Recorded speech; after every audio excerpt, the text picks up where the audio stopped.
Yeah, they kept calling and they say, you would love it out here. I'm like, well, okay, let's plan a trip. And as soon as I got there, I distinctively remember like getting off the airplane and falling in love.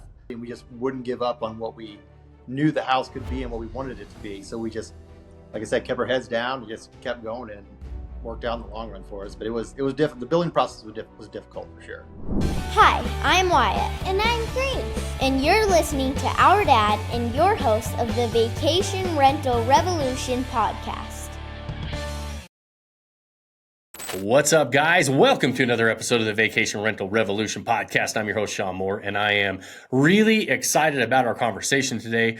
We've got Tony and Carrie Auchly joining us, and we're going to talk about their journey into short-term rental investing. And I'm really excited because as much as I love all of these conversations and all of our guests that we have on, I get particularly drawn to certain properties in certain areas. And these guys, I told them before, they own a property in one of my favorite places in the country and the western slope of the Tetons in Driggs, Idaho. And so we're going to talk a little bit about that. But Tony, Carrie, thanks for joining me today.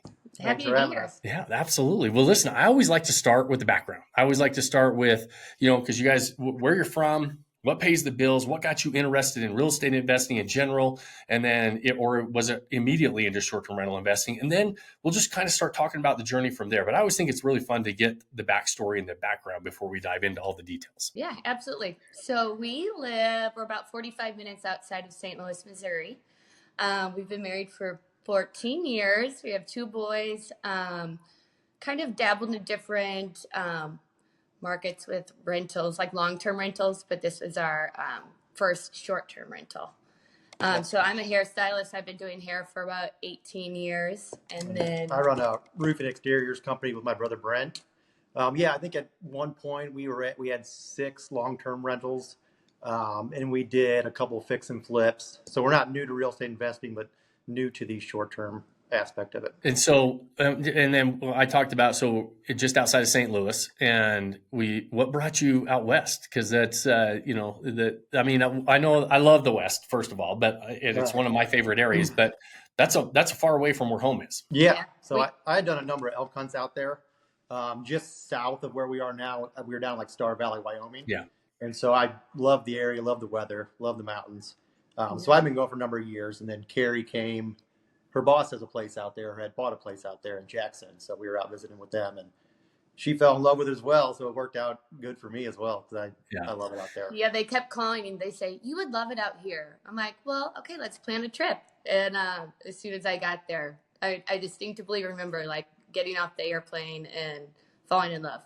Yeah, it is. For those of you that have not been to the Jackson area and the surrounding areas around Jackson, just that entire Intermountain West region in general, I love. We live here in Utah, in the northern Utah mountains, but that area is so beautiful. If you've never seen it before, did you fly into Jackson? Where'd you fly into originally? Yeah, we did.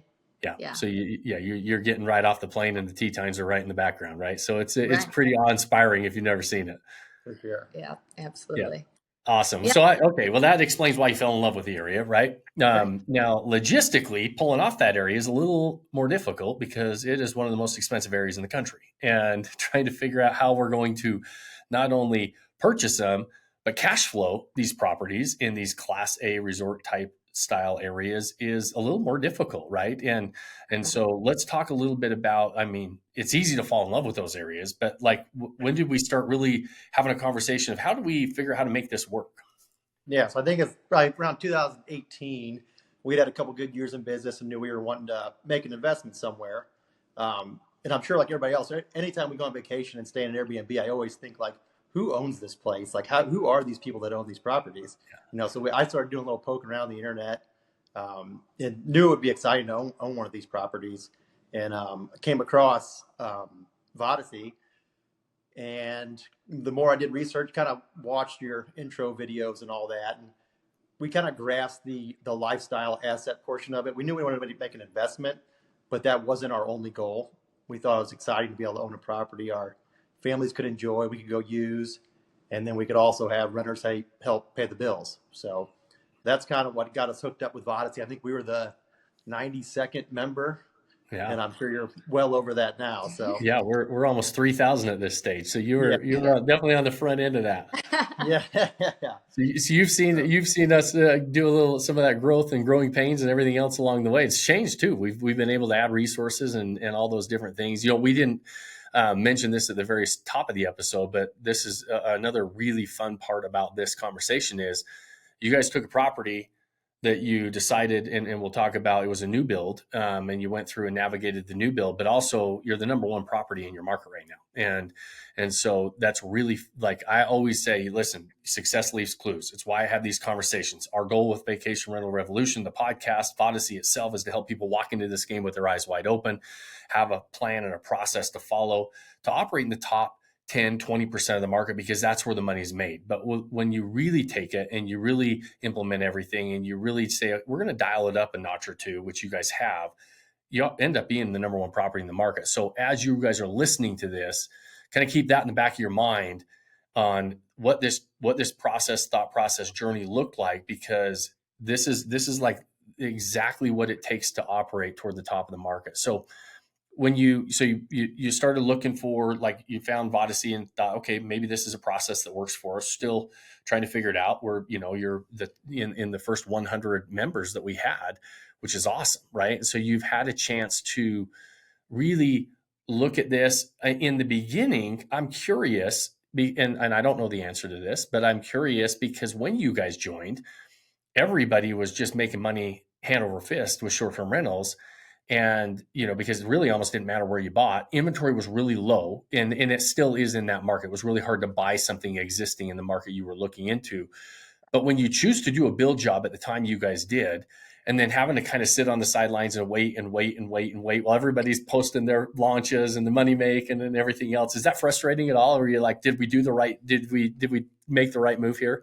I think it took us a while, but we never got discouraged in that we knew exactly what we wanted, and we were willing to wait and make it perfect because we loved the area and believed in the area so much. Yeah. And for us, again, it wasn't just an investment. We had a vision of what we wanted our house to be. And so until we got that, we were just going to keep our head down and keep moving. Right. How long was the acquisition phase of choosing a lot, selecting a lot, figuring out, because obviously the build job's another phase, right? Yeah. I mean, we did a couple trips out there looking at existing properties. And again, the inventory was so low, and we'd have a property in mind. We'd book a flight. We'd be out there in a week. And by the time we got there, it was under contract and being sold. It was that kind of a market. And so we went out another trip, made an offer on a lot, didn't get it, got home back here. Another lot popped up. We knew the area, knew right where it was, made an offer sight unseen, and ended up buying the lot. And I think that was 2021. Does that sound right? Yes. Yeah. Yeah, January. Yeah. And at this point, we had also, we brought our friends out there, Mike and Jordan, who are partners with us in this house, and kind of showed them the area. They, obviously loved it as well. So they were on board as well, too. So we ended up buying the lot together. And then it was probably, another 6 months to get the plans drawn, get everything ready to go. In the meantime, we were searching for builders, which is another hot commodity up in that market. Yeah. Talked to a lot of people. A lot of the guys were 3 and 4 years out to get you on the list.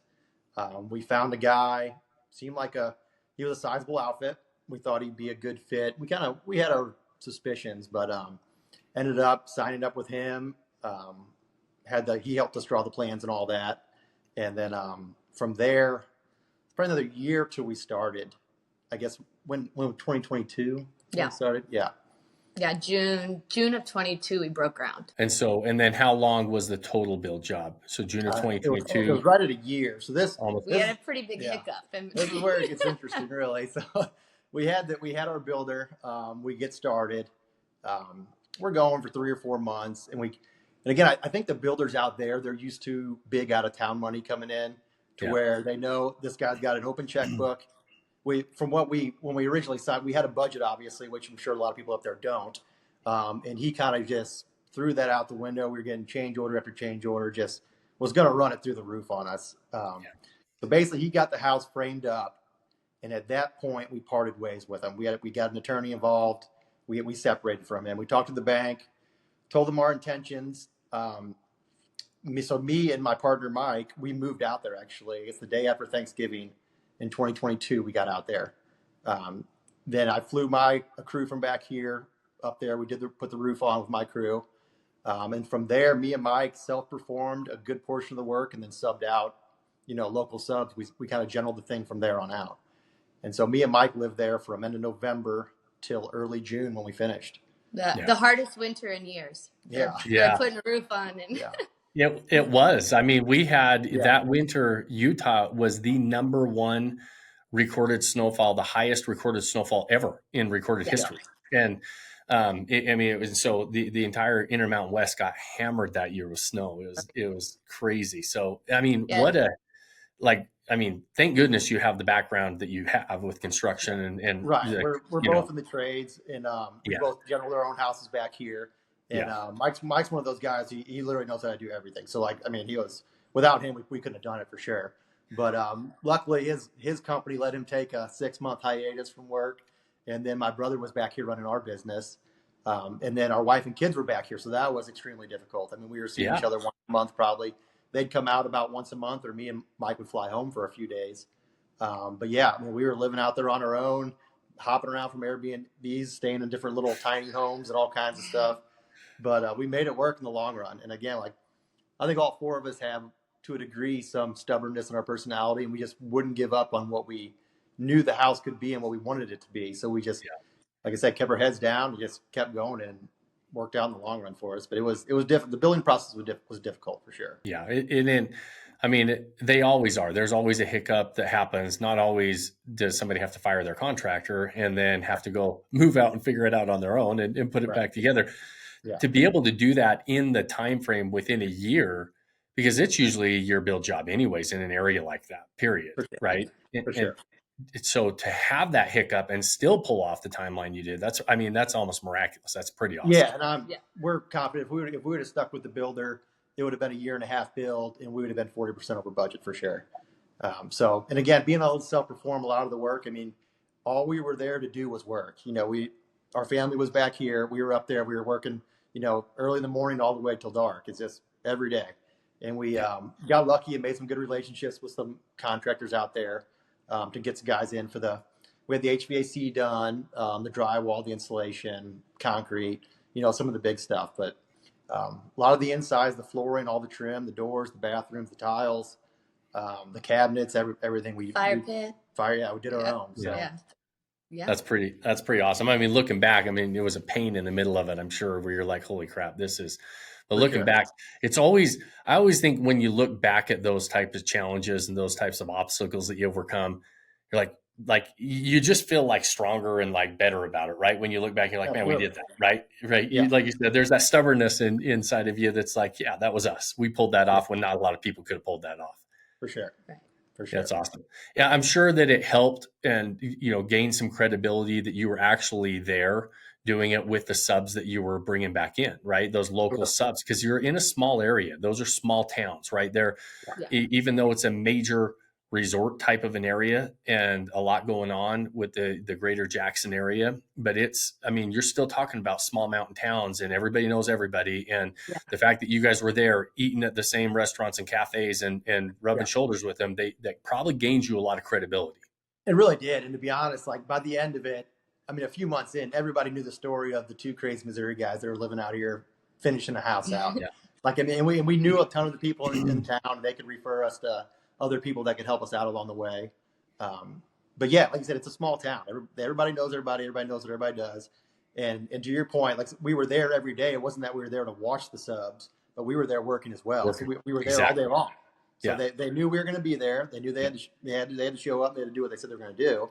Not that we're breathing down their neck, but we were there every day. Yeah, it's funny. We talked to a lot of people who are they're navigating and trying to consider a build job from far away, right? And I always say there's a lot of challenges in that. Even those that say, hey, I'm in the construction business. I've got a construction background, and it's going to be a little different. And they don't understand the nuances of how things are regionally, the costs of things, how things are done different ways, and how you have to communicate with the subs different, and all those different things. There's these little teeny nuances that you don't realize until you actually have to deal with it.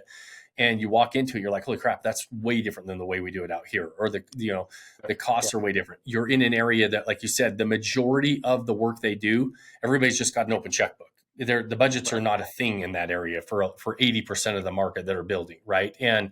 But to that point, because you were there, because you were rolling up your sleeves, because you were working, all of a sudden you gain this. You went from this level of respect with all those contractors and subs to way up here because now you're one of them, right? You're like, hey, listen, we're here working and doing this, and now you're getting the regular price range, and you're getting things done in a timely manner, in a quality fashion. Not that they would do shoddy work for anybody else, but there is something to be said about when they think you've got an open checkbook and you're just you're there. But a lot of now that's kind of normal in that area, but there's a lot of vacation home areas that a lot of people are building from out of town, and they look, for the local, the local contractors think, well, this isn't a big out of town investor coming in, and we've got that open checkbook, situation. I can't tell you how many times people were blowing their budgets by 40, 50%. We used to build homes, and we would have like a 10% contingency on our budgets, right? And that's what we had built in. And again, Yeah. We had discussed all these things that we wanted included and that should have been included. But then as we got to those things, then all of a sudden he had forgotten about them. And no, that's another 20,000. This is another 30,000. It's just like that. We insisted on heated floors in the bathroom. We had to have air conditioning and just a lot of these other little upgrades that were included or should have been included that we had discussed and were even on paper really. Yeah. Then once it got to that point, then, that's a change order. That's going to be more money there. And he was just going to kill us the whole process. And I think that's what they get used to. Not that they're terrible people, but it's just what you get used to. Yeah. I mean, that's just how the process goes out there, I think. And that was definitely a shock for us. And just the things are done a lot different out there. It's just we think we know the construction trade, but we know what's here in St. Louis. You get out there and it's just a totally different world. Totally different. I'm glad that we talked about that because I see that all the time, and it's one of the big misconceptions on build jobs. And I never try to talk anybody out of a build job.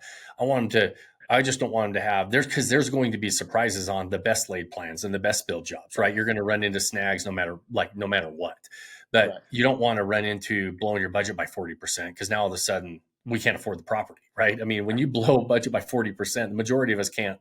We're like, okay, I can't close on this. It doesn't make any sense. Right. And so we want to try to avoid that as much as possible. And I think you're right. It was a very normal thing. And it's actually fairly normal in a lot of resort areas when you're an out of town, investor coming in and building. And now there's real great benefits to the build job as well, because you build it exactly how you want it. And you're able to put in the amenities and the features and the floor plans and everything else that you want in that house, the finishes, the way you dream it up. But there's a cost to that, right? In time. Absolutely. And especially time. I mean, you guys, and I hung on like kind of the construction point for a little longer than maybe we should or shouldn't. But we have this conversation a lot, and I love that people can listen in on some of the things that you have to think about when you go into this, and because not everybody's going to be able to relocate for 6 months or 8 months and finish off a job, right? That's not going to be the case for the majority of people. For sure. Yeah. And but there was almost if I'm getting my timing right, it was almost a 2-year process from buying the property to finishing it up, right? At least. Yeah. Probably just over 2 years. Yeah. Over 2 years. Yeah. So, I mean, that's a lengthy process. And Carrie, you mentioned a minute ago, it was easy to stick to it because you guys had really clear property goals, right? You really had a clear vision of what you wanted and why you were doing it. Right. Like you would feel like a little defeated some days because you wanted to go faster, right? Like you are so excited, but we never lost like our enthusiasm for it. Like we were always so excited to go out there. We were excited to, if we wanted to add something to the house once they were out there, we were able to add little finishes and cool things that we wouldn't have done with the builder. But it just was, you have the timeline and it wasn't sticking to the timeline, but I feel like we got good at pivoting. And I think that is life and business in general. And when you can embrace the pivot and move on, it all comes together. Yeah, it is. And that's what it's about, right? It's being able to roll with the punches, pivot, with still having that North Star of what the end goal actually is, right? Yeah. Everybody always asks us questions of what should I do this or should I do that? And I always lead with the first question I ask back is, what is the property goals? What are we trying to build? Like, right? Because that's going to dictate how we're going to navigate those. And sometimes we do need to pivot. Sometimes we do need to change. But when we have the North Star of what we're really trying to build and go after, we have to make sure we're still pointed in that direction. Right. And And you those guys, are things like from Vodicey, like you have that all laid out and you ask those questions. And we really stuck to that like business plan of yours. Decide what you want, where you love to be, and make it a place that you love and other people will love it. right. As long as that's Yeah. that.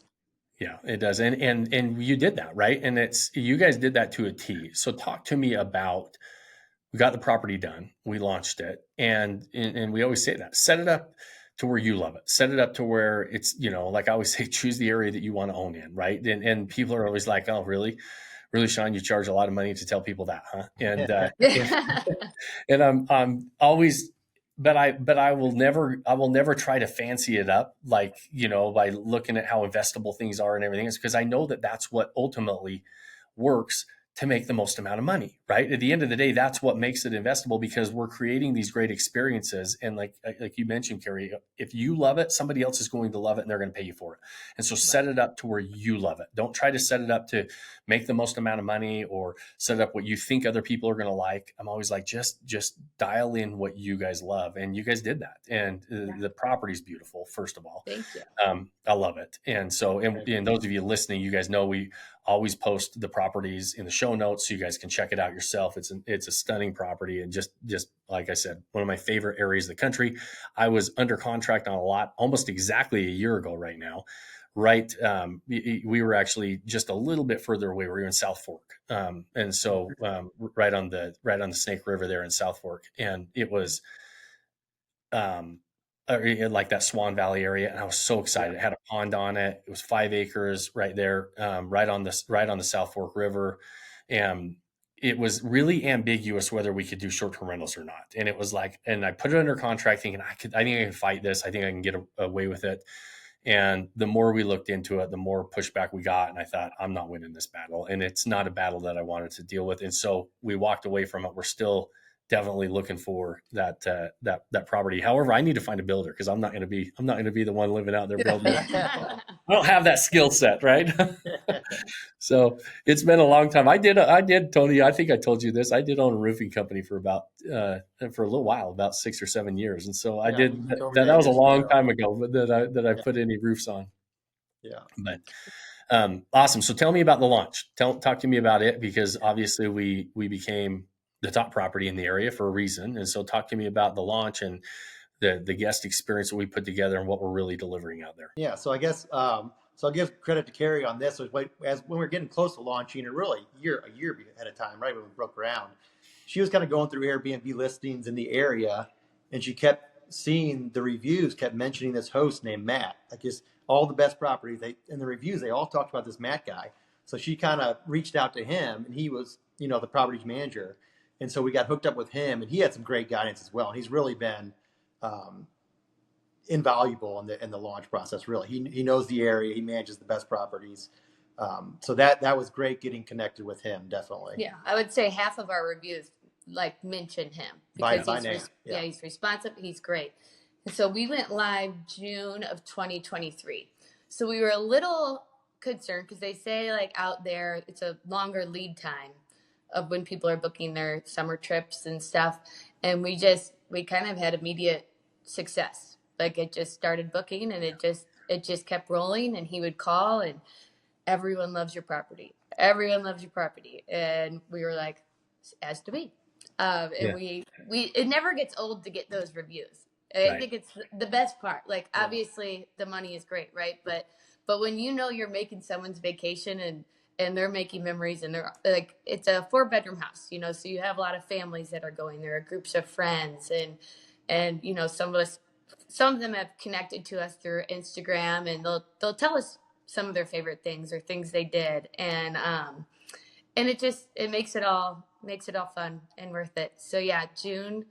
And then, really all summer was booked, I think. And it went, I mean, obviously it's been booked all year almost. It's Yeah. been a lot of people. We definitely started with our daily rate, probably lower.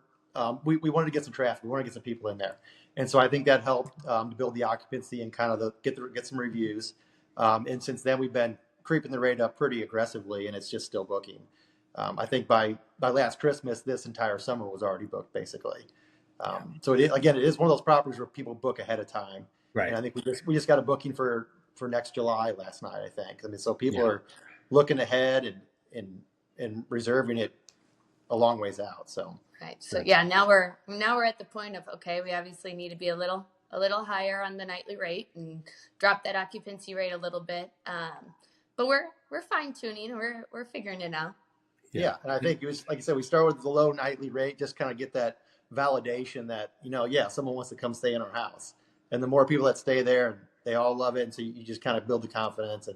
And I think over time, the investment just keeps looking better. The nightly rate goes up.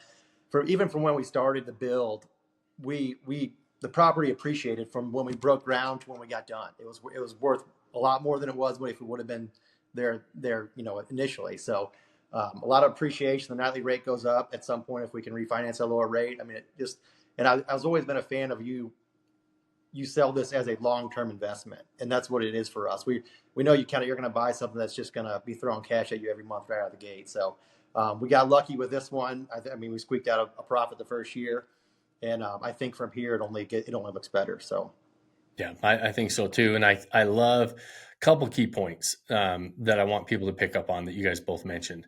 One is when Carrie was saying, hey, I love seeing what people say about my property, right? Like I couldn't agree more. And this is what I think ties back into when I say buy the properties you love, set them up so you love them because other people are going to love them too, because there's a direct correlation between how much they love them and how much money you make, right? But a lot of times we just focus on the money side of it.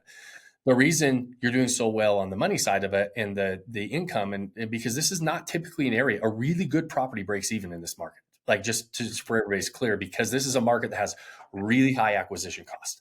And so the ratio between the acquisition cost and the revenue you generate is not as favorable as some of those areas with lower acquisition costs, right? And so to be able to squeeze a profit out year one on a property in this market is really phenomenal. It's really good. And obviously you're the number one property. But what you mentioned, Carrie, is saying you get more excited when you hear the stories. Like I'm the same way. I love reading and hearing the stories on the reviews of what people say about our properties. I love it.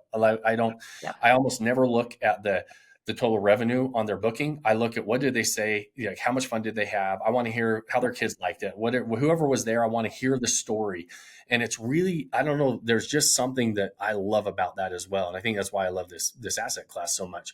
But that is also a direct correlation to the money we make. The more of those stories we get, the more of those experiences we provide, the more money we make on our property, and it just snowballs, right? And so it's and then those things make us because I think the focus is always on the investment at first, right? And that's why I always try to tell people, think long-term, think a 5-year, 10-year time horizon. What does that look like for you?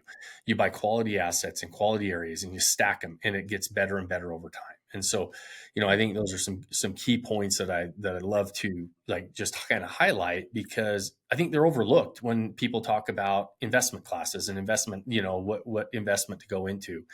And there's a direct correlation to the money you make and those things in this game, especially because we're in the experience business, right?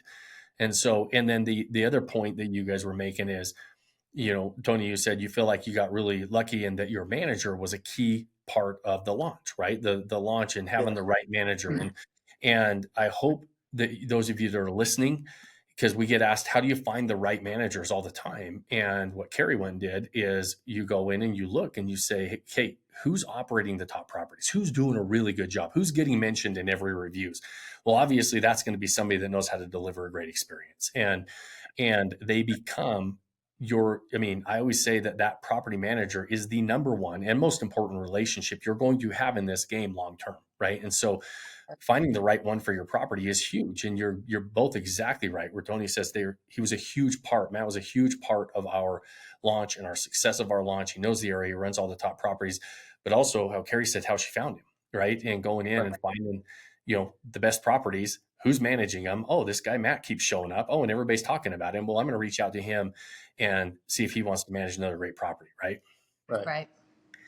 Yeah. So those are like, again, I always try to, I never know what like nuggets of like real, like that we're going to pull out of. And there's so many in every conversation, but I always like to kind of highlight some of them that I think some people, sometimes they don't realize, oh, that's something that you really should pay attention to. So I sometimes have to put like an exclamation point. So I didn't mean to reiterate what you just said.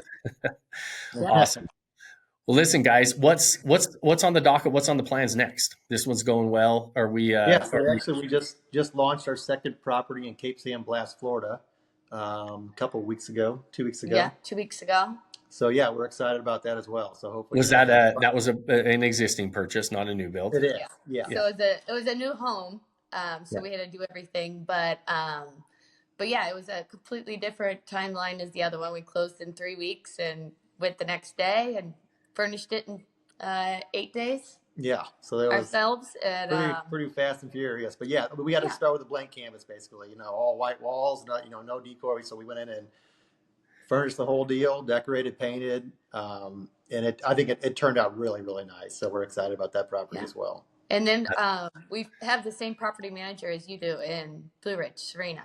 Okay, Serena, yeah, So, nice. Yeah, I realized that after we had had a few conversations with her. So Awesome. She's been amazing. And, she's awesome. How's the launch going?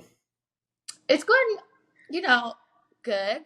We Yeah. had someone there. Our first booking was for 9 nights, a couple days after we launched, so that was good. So they're there now.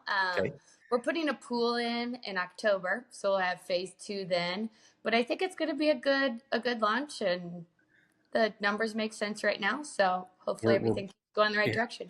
From the mountains to the beach, like we're Right. we're covering everything, right? I love it.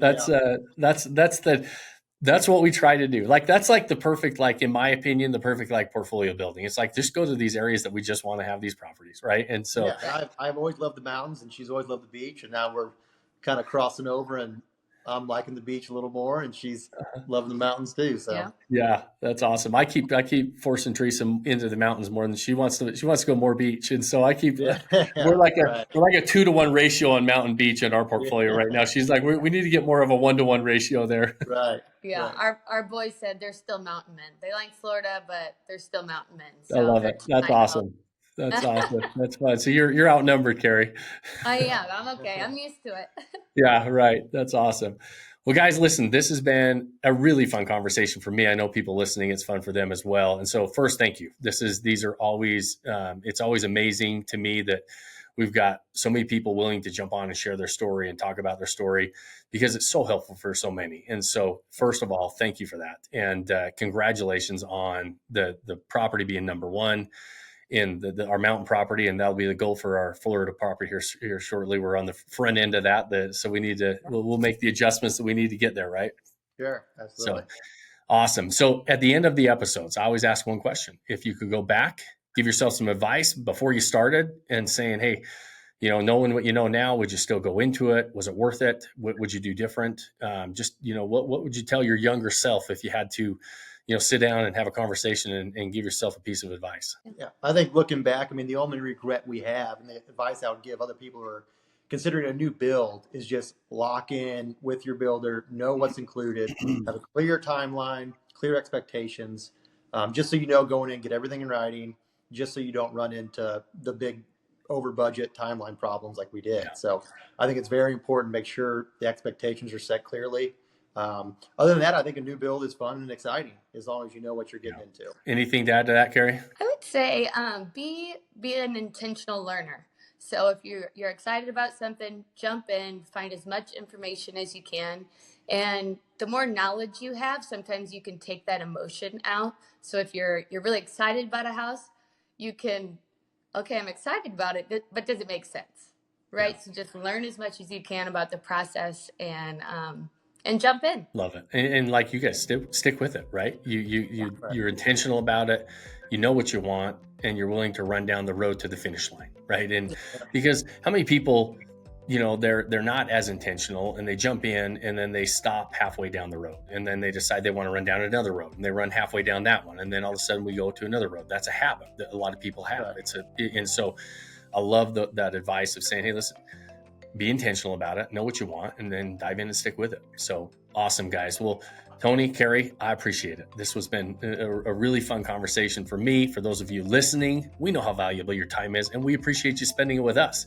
You guys know at the end of every episode, I ask you 2 favors. The first one is I don't run ads on this show. So the only way this thing spreads around is if you guys share it. So if you like it and you know somebody else that would like it, share the show, like it, review it, give us a thumbs up. Those things do help us so that we continue to spread the message, help other people, other investors walk into the short-term rental game with their eyes wide open. And the final, most important thing that I always leave you with as a challenge at the end of every episode is pick that one thing you can do today to start building that life you don't want to take a vacation from. Cheers, my friends. Thanks for joining us on this episode of the Vacation Rental Revolution podcast. Share this with other people you think need to hear about it. And don't forget to subscribe and leave us a review. Hey Grace, is there a website?